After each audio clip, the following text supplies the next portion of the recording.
Hello viewers, welcome to our channel beta give solution. मैं विश्वजीत और आज हम शुरू करने वाले हैं डिजिटल मार्केटिंग के क्लास नंबर 6।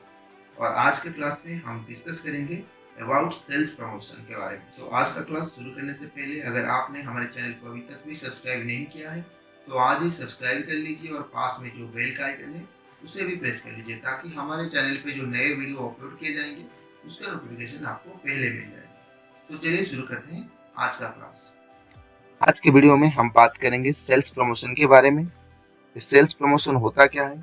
सेल्स प्रमोशन एक मार्केटिंग स्ट्रैटेजी होती है जो टेम्पररी कैंपेन और ऑफर लोगों को प्रोवाइड किया जाता है अपने सेल्स को बढ़ाने के लिए in a particular period. It's a marketing strategy in which a business uses a temporary campaign और ऑफर टू इंक्रीज इंटरेस्ट और डिमांड इन इट्स प्रोडक्ट और सर्विस। अपने प्रोडक्ट और सर्विसेज को सेल करने के लिए एक लिमिटेड टाइम पीरियड में लोगों को कुछ ऑफर्स दिए जाते हैं और ये ऑफर टेम्पररी पीरियड के लिए होता है। उसी टाइम के अंदर उनका सेल्स जो है वो ग्रोथ हो जाए, सेल्स बढ़ जाए। तो ये जो मार्केटिंग स्ट्रैटेजी वहाँ पे लिया जाता है वो होता है सेल्स प्रमोशन, और ये एक शॉर्ट टर्म के लिए ही किया जाता है। ये सिर्फ यूज होता है टू बूस्ट द सेल्स को बूस्ट करने के लिए यूज किया जाता है। ये एक पूल मार्केटिंग टेक्निक होता है। पूल मार्केटिंग टेक्निक का मतलब ही वही है कि कम समय में एक ज़्यादा से ज़्यादा सेल करने के लिए ये टेक्निक यूज किए जाते हैं और ये कम समय के लिए ही होता है, टेम्पररी पीरियड के लिए ही सेल्स प्रमोशन किया जाता है। कुछ कैटेगरी होते हैं जिसमें इस सेल्स प्रमोशन को कैरी आउट किया जाता है, जैसे कि B2B सेल्स, जैसे कि बिजनेस टू बिजनेस सेल्स होता है। एक दूसरा B2C sales, business to customer होता है, कंज्यूमर होता है। नेक्स्ट होता है एंटरप्राइज सेल्स, सास सेल्स एंड डायरेक्ट सेल्स। एक एक करके हम देखेंगे ये जो कैटेगरीज होते हैं इनके क्या डिफरेंस है, क्या क्या काम होते हैं उसमें। तो पहला हम देखेंगे B2B sales. B2B sales is generally related to business sales. Sales that occur between other buyers or services.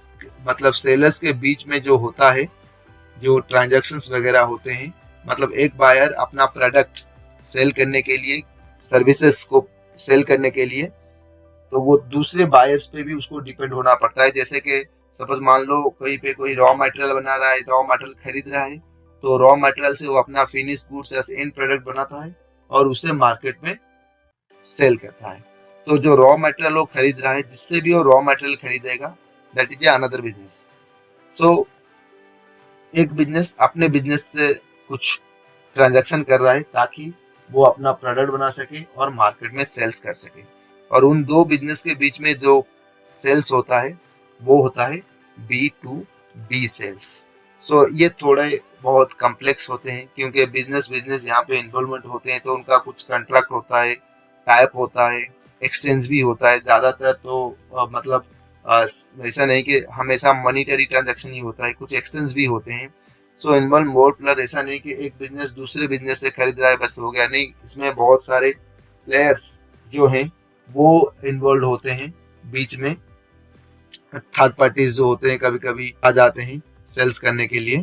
और take longer than B2B sales.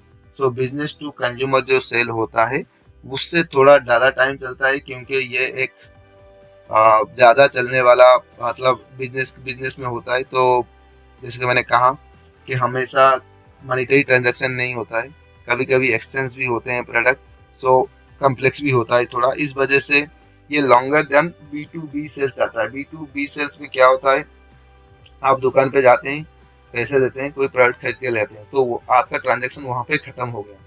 पर B2B में क्या होता है, नहीं, ताकि वो रॉ मटेरियल जिससे खरीद रहा है मतलब एक बार खरीदेगा, बार बार भी उससे खरीदता है, और कहीं पे क्रेडिट बेसिस पे भी वो खरीदता है, कहीं पे EMI बेसिस पे भी वो खरीदते हैं।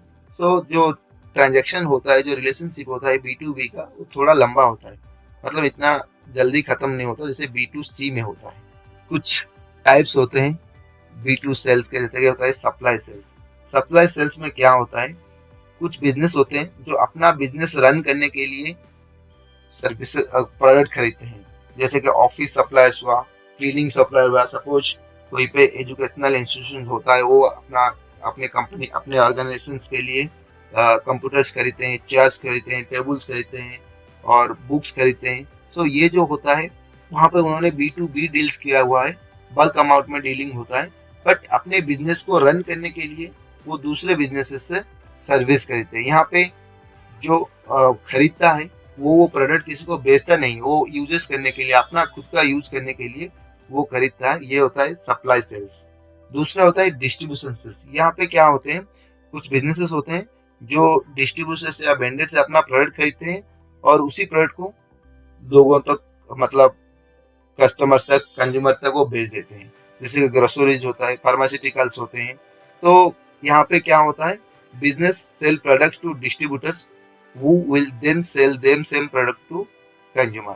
तो बिजनेस प्रोडक्ट खरीदता है डिस्ट्रीब्यूटर से और वो सेम प्रोडक्ट को कंज्यूमर को सेल करता है। जैसे ग्रोसरी हुआ, कॉस्मेटिक्स हुआ, फार्मा, जैसे मेडिसिन हुआ, इस तरह के प्रोडक्ट में ऐसा ही होता है। ये एक डिस्ट्रीब्यूशन सेल्स कहा जाता है। थर्ड होता है सर्विस सेल्स। सर्विस सेल्स में क्या करते हैं, आप टेंजिबल और डिजिटल प्रोडक्ट्स जो होते हैं, जैसे कि आपने डोमेन खरीदा है, होस्टिंग खरीदा है, ये फिजिकल प्रोडक्ट नहीं होते हैं। आपके बिजनेस को रन करने के लिए या आप उसको कुछ एंड प्रोडक्ट बनाने के लिए वो सर्विसेज को आप दूसरे से खरीदते हैं। तो जो सर्विसेज आप खरीदेंगे उसको मतलब हर महीने में, हर साल आपको रिन्यूअल अमाउंट भी देना पड़ेगा। उस तरह का जो सर्विस होता है वो सर्विस सेल्स होता है। वो B2B भी होता है क्योंकि आपने किसी बिजनेस से खरीदा हुआ है। जैसे कि डोमेन हुआ, मान लो आप डोमेन GoDaddy, बिगरॉक से खरीदे हैं, तो आपके कंपनी के लिए आप डोमेन खरीद रहे हैं। तो इसका मतलब ये हुआ कि आपने अपने कंपनी का वेबसाइट बनाने के लिए किसी दूसरे बिजनेस से आपने सर्विसेज खरीदा है और जिसके लिए आपको रिन्यूअल अमाउंट हर साल देना पड़ेगा। सो ये होता है सर्विस सेल्स और ये सारे B2B सेल्स के अंदर ही आते हैं। नेक्स्ट होता है B2 sales, business to consumer, जहाँ पे डायरेक्टली बिजनेस अपना प्रोडक्ट कंज्यूमर को सेल करता है, इंडिविजुअल कंज्यूमर को सेल करता है। So transaction between the seller and the individual consumer is known as your B2B sales. So B2B sales are all about the brand, price and emotional reaction। जैसे मैंने कहा, लोग brand देख के product खरीदते हैं। उनको पता है कि ये ब्रांड अच्छा है, ये ब्रांड का प्रोडक्ट हमारे लिए स्वीट है। ब्रांड देखते हैं, कभी कभी तो प्राइस फैक्टर भी वो कंपेयर करते हैं, नहीं ये वाला प्रोडक्ट हमारे लिए अफोर्डेबल है तो हम ये वाला प्रोडक्ट खरीदेंगे।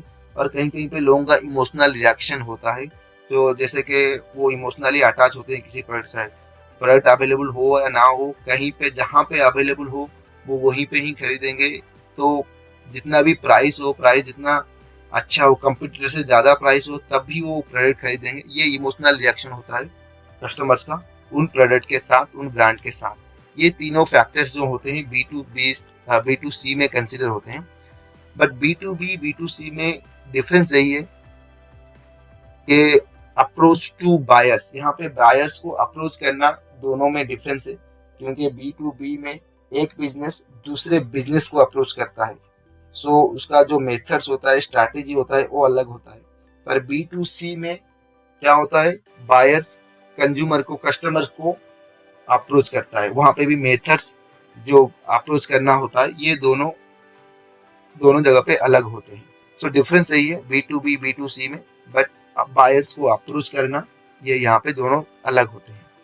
नेक्स्ट होता है enterprise sale. Enterprise sale is also a B2B sales. बस इसमें क्या होते हैं, बड़े बड़े लार्ज कंपनीज यहाँ पे इन्वॉल्व होते हैं। ये ज्यादातर छोटे बिजनेस के अंदर पे जो डील होता है, नॉर्मल डीलिंग्स जो होता है, वो यहाँ पे नहीं होता है। एक कंपनी दूसरे कंट्री में कंट्री के कंपनी के साथ भी यहाँ पे डीलिंग्स होता है। जैसे कि सपोज एक साइट है alibaba.com, जैसे कि आपको वहाँ पे प्रोडक्ट खरीदने हैं, तो आप वहाँ से कोई एक दो प्रोडक्ट वहाँ से खरीद नहीं सकते। वहाँ से आपको लट में प्रोडक्ट खरीदना पड़ेगा, जैसे कि 10,000 पीसेस, 5,000 पीसेस प्रोडक्ट, इस तरह से खरीदना पड़ेगा। मतलब अलीबाबा एक कंपनी है, इंडिया के जो कंपनी है, अगर वो प्रोडक्ट खरीदेंगे तो एक लॉट में उनको खरीदना पड़ेगा। ये भी एक B2B है, पर इसमें जो ट्रांजेक्शन्स होते हैं वो थोड़े अलग होते हैं। यहाँ पे तो एक रेवेन्यू जो होता है, कुछ बड़ा अमाउंट का रेवेन्यू यहाँ पे इन्वॉल्वमेंट होता है। कॉम्प्लिकेटेड इम्प्लीमेंटेशन होता है दैन नॉर्मल B2B बिजनेस में। सो ये मल्टी साइकिल कॉन्ट्रैक्ट भी होती है। मल्टी कॉन्ट्रैक्ट क्या होता है, एक बड़ा सा कॉन्ट्रैक्ट होता है जो कंपनी के बीच में होता है, जो बिजनेस के बीच में होता है, और ये पूरे सिस्टम को इम्प्लीमेंट करने के लिए जो खरीदा हुआ है वो इम्प्लीमेंट करने के लिए कॉन्ट्रैक्ट बनाया जाता है। सो मान लो कि कंपनी सपोज एंटरप्राइज सेल में एक कंपनी सपोज एक प्रोडक्ट किसी कंपनी से खरीद रहा है, मतलब वो सिंपली प्रोडक्ट नहीं खरीद रहा है, वो पूरा सिस्टम उस कंपनी से बाय कर रहा है। जैसे कि प्रोडक्ट के साथ साथ उसका सपोर्टिंग स्टाफ भी वो खरीदेगा, उसका मेंटेनेंस स्टाफ भी वो खरीदेगा, उसका जो मार्केटिंग जो जो भी पर्सन इन्वॉल्व होंगे मार्केटिंग करने में, उन सभी को वो कंपनी खरीदेगा। मतलब यहाँ पे सिर्फ प्रोडक्ट की एक्सचेंज बाइंग और सेलिंग नहीं हो रही है, यहाँ पे पूरा का पूरा सिस्टम एंटरप्राइज सेल में डील होता है। सो इस वजह से एंटरप्राइज सेल थोड़ा सा कॉम्प्लिकेटेड होता है, रेवेन्यू ज़्यादा इसमें इन्वॉल्व होते हैं, और इसका जो कॉन्ट्रैक्ट होता है ये किसी नॉर्मल कॉन्ट्रैक्ट की तरह नहीं होता है, ये कॉम्प्लिकेटेड कॉन्ट्रैक्ट यहाँ पे इन्वॉल्व होते हैं। सो ये होता है एंटरप्राइज सेल, ये B2B है, but in comparison to normal business small businesses ये थोड़ा अलग होता है। नेक्स्ट हम देखेंगे सास सेल्स। एक्चुअली सास क्या होता है? सास एक सॉफ्टवेयर एज ए सर्विस होता है। ये कंपनी जो होती है वो अपना खुद का एक सॉफ्टवेयर बनाते हैं, जो सॉफ्टवेयर वो किसी दूसरे कंपनी के बिजनेस के लिए, दूसरे कंपनी का कुछ रिक्वायरमेंट के लिए वो सॉफ्टवेयर वो सेल करते हैं एक सब्सक्रिप्शन प्लान पर। एक रेनुअल अमाउंट जो होता है आप यूज करेंगे और कुछ पीरियड के अंदर आपको पेमेंट करना पड़ेगा, बार बार रेगुलरली पेमेंट करना पड़ेगा। जब तक आप सॉफ्टवेयर यूज कर रहे हैं आप पेमेंट करेंगे। जैसे कि माइक्रोसॉफ्ट ऑफिस होता है, माइक्रोसॉफ्ट विंडोज होता है, उसका जो की होता है, जैसे कि एंटीवायरस होते हैं। आपने कहीं से एंटीवायरस खरीदा हुआ है तो 1 साल के बाद वो एंटीवायरस एक्सपायर हो जाएगा, फिर आप उसका रिन्यूअल खरीदेंगे। सो ये होता है सॉफ्टवेयर एज ए सर्विस। जो कंपनी आपको एंटीवायरस दे रही है तो वो कंपनी सास सेल्स कर रही है। मतलब सास सेल्स वही होता है, SaaS sales is the process of selling your company's web based software to clients.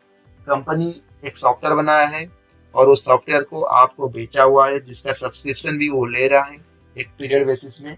तो जो कंपनी उस सॉफ्टवेयर को बेच रहा है बना के, वो होता है सास सेल्स। सो सास सेल्स में यही होता है कि कंपनी सॉफ्टवेयर बनाता है और सॉफ्टवेयर को बेचता है। ज़्यादातर वेब रिलेटेड सॉफ्टवेयर्स अभी इस तरह से यूज हो रहे हैं सास सेल की तरफ से, जैसे कि डोमेन हुआ, होस्टिंग हुआ, CRM सॉफ्टवेयर हुआ। CRM means customer relationship management software होते हैं। पूरा आपका जो कस्टमर्स होते हैं जिसके साथ आप काम करते हैं उनको पूरा मैनेज करने के लिए सॉफ्टवेयर यूज होता है।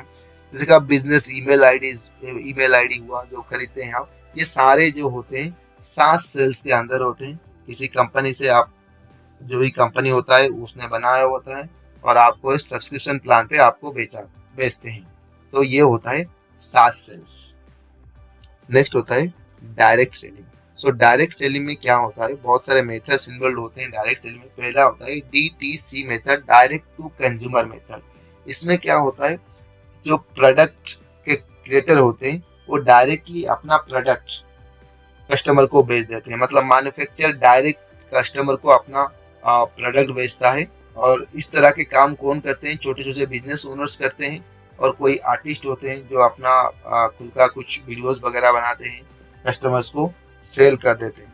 तो इस तरह का सेल्स दरअसल स्मॉल बिजनेस ओनर्स ही ऐसे करते हैं, और ये ऑनलाइन स्टोर के जरिए पे होता है। ज़्यादातर ऑनलाइन प्लेटफॉर्म यूज किया जाता है इस तरह के सेल्स करने के लिए। प्रोडक्ट्स को डायरेक्टली ऑनलाइन स्टोर पे अवेलेबल किया जाता है और लोग वहाँ से डायरेक्टली ही परचेज कर देते हैं। और दूसरा होता है डायरेक्ट सेल्स। ये 2 तरह का होता है, एक होता है सिंगल लेवल मार्केटिंग, दूसरा होता है multi level marketing. Single level marketing में क्या होता है?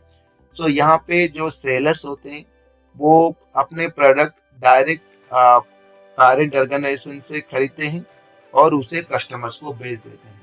मतलब यहाँ पे सिर्फ single level of marketing, parent organization ने प्रोडक्ट खरीदा और बेच दिया। जैसे कि कोई दुकानदार होता है, शॉपकीपर होता है, वो कहीं से प्रोडक्ट खरीदता है और डायरेक्टली प्रोडक्ट को लोगों को बेच देता है।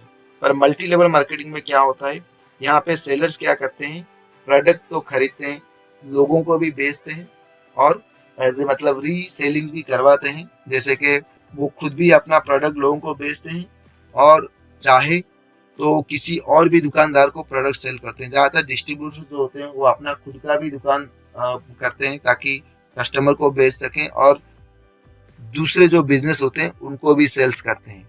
तो मल्टी लेवल मार्केटिंग में 2 तरह का चेन वो क्रिएट करते हैं, डायरेक्टली कस्टमर्स को सेल करते हैं और बिजनेस को सेल करते हैं। यहाँ पे B2B B2C दोनों ही चलता है, सो मल्टी लेवल में। सो कंज्यूमर को भी सेल करते हैं, बिजनेस को भी सेल करते हैं। तीसरा होता है B2C सेल्स। सो यहाँ पे क्या होता है, जो B2 सेल्स होता है, इसमें क्या होता है, डायरेक्टली कस्टमर्स को सेल किया जाता है प्रोडक्ट और सर्विसेज, बट वो प्रोडक्ट और सर्विसेज नॉट इंटरचेंजेबल। कस्टमर उसको इंटरचेंज नहीं कर सकता। ज़्यादातर सर्विस के फील्ड में होता है, जैसे कि आप मोबाइल का रिचार्ज करते हैं, तो अगर आपको रिचार्ज अच्छा ना लगे या आपका नेटवर्क ना आए, तो आप वो रिचार्ज अमाउंट को रिटर्न नहीं कर सकते हैं, इंटरचेंज नहीं कर सकते हैं। सो ऐसे कुछ पैकेजेस होते हैं, चीज़ें होते हैं जो आपको B2 सेल्स के अंदर आएंगे, जहाँ पे इंटरचेंजेबल की पॉसिबिलिटी नहीं होगी। बस आपको सेल कर देंगे तो मतलब यहाँ पे ट्रांजैक्शन खत्म हो जाएगा। ज़्यादातर सर्विसेज के लिए वो यूज होते हैं। कुछ सेल्स प्रमोशन करने के लिए कुछ टेक्निक्स होते हैं, जो सेल्स प्रमोशन को बढ़ाने के लिए करने के लिए। सो पहला टेक्निक्स होता है डिस्काउंट। लोगों को एक टाइम पे डिस्काउंट दिया जाता है ताकि लोग ज़्यादा से ज़्यादा प्रोडक्ट खरीद सकें, डिस्काउंट्स। नेक्स्ट होता है गिफ्टिंग। लोगों को गिफ्ट दिया जाता है ताकि लोग उस गिफ्ट प्रोडक्ट खरीदने से उनको एक गिफ्ट मिलेगा, ताकि लोग ज़्यादा से ज़्यादा अट्रैक्ट होते हैं और वो प्रोडक्ट खरीदते हैं। तीसरा होता है कूपन दिया जाता है, ताकि ये प्रोडक्ट खरीद लो, आपको डिस्काउंट कूपन मिलेगा। आप जब नेक्स्ट प्रोडक्ट खरीदेंगे तो ये डिस्काउंट कूपन आप यूज करेंगे। चौथा होता है फाइनेंसिंग। लोगों को कैशबैक, जैसे कि आपको वॉलेट पे कैशबैक आता है, कहीं पे आप ट्रांजैक्शन कर रहे हैं तो आप अगर पेटीएम से करेंगे या फोन पे से करेंगे तो आपको इतने रुपए का कैशबैक आ जाएगा। ये होता है फाइनेंसिंग। एंड नेक्स्ट टेक्निक्स होता है sampling.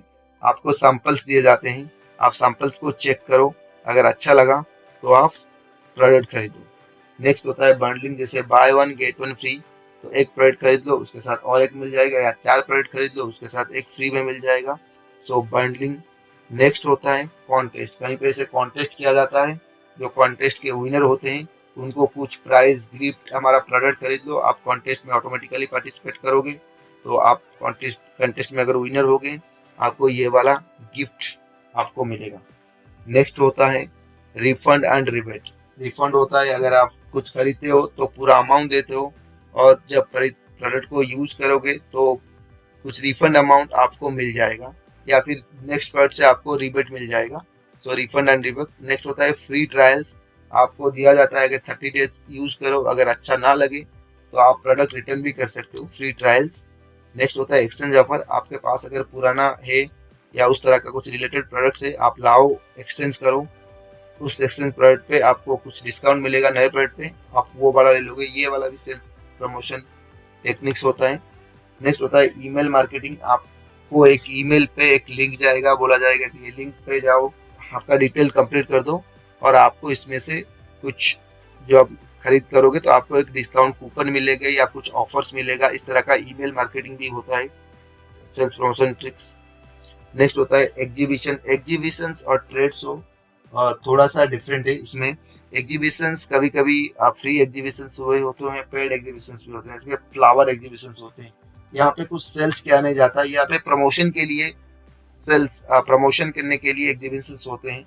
Okay, but trade show में क्या होता है, ट्रेड शो में एक्चुअली पे ट्रेड शो तो फ्री नहीं होते, यहाँ पे पेड प्लेटफॉर्म मतलब यहाँ पे कुछ प्रोडक्ट होते हैं जो दिखाए जाते हैं, डिस्प्ले किए जाते हैं। अगर आपको पसंद आया तो आप यहाँ से खरीद सकते हैं। सो ट्रेड शो में एक्चुअली में ये होता है। नेक्स्ट होता है डेमोन्स्ट्रेशन। कहीं पे ऐसे डेमोन्स्ट्रेशन होता है, अभी ऑनलाइन पे भी डेमोन्स्ट्रेशन हो रहे हैं। सो आप डेमोन्स्ट्रेशन देखिए, डेमोन्स्ट्रेशन पसंद आए तो आप अपना हमारा प्रोडक्ट खरीद सकते हैं। नेक्स्ट होता है कंटिन्यूइंग प्रोग्राम। कंटिन्यूइंग प्रोग्राम में क्या होता है, आप किसी प्रोग्राम को पूरा का पूरा प्रोग्राम जो होता है, पूरा का पूरा, ये एक्चुअली में एजुकेशनल प्रोडक्ट के साथ होता है कंटिन्यूइंग प्रोग्राम। आप कोई कोर्स पे एनरोल किए हैं तो पूरा कोर्स का कोई फी होता है, तो आपको बोला जाता है कि बस कम अमाउंट दो, कुछ पार्ट्स हमसे ट्रेनिंग लो, हमसे पढ़ो, अगर आपको अच्छा लगे तो आप फिर बाद में कंटिन्यू करना या आपके प्लान को अपग्रेड करके रन करना। नेक्स्ट होता है क्वांटिटी डिस्काउंट। तो सिंगल प्रोडक्ट पे डिस्काउंट नहीं होता है, जब आप क्वांटिटी करेंगे, बल्क अमाउंट में, लॉट अमाउंट में खरीदेंगे तो ये आपको डिस्काउंट्स मिलेगा। तो ये सारे जो होते हैं ये सेल्स प्रमोशन ट्रिक्स होते हैं। जैसे सेल्स प्रमोशन मैंने कहा, कुछ कम समय के अंदर आप अगर अपना सेल्स को बूस्ट करना चाहेंगे तो आपको ये वाला प्रमोशन ट्रिक्स अप्लाई करना पड़ेगा। ये कम समय का होता है, कुछ कम पीरियड्स के लिए होती है, बट सेल्स को बूस्ट करने के लिए ये प्रमोशन ट्रिक्स किए जाते हैं। ये तो था आज का क्लास। ये क्लास आपको कैसे लगा है आप हमें कमेंट सेक्शन में लिख के बताइएगा। अगर कोई डाउट है, क्यूरी है, तो आप हमें कमेंट सेक्शन में भी लिख सकते। So see you in the next class.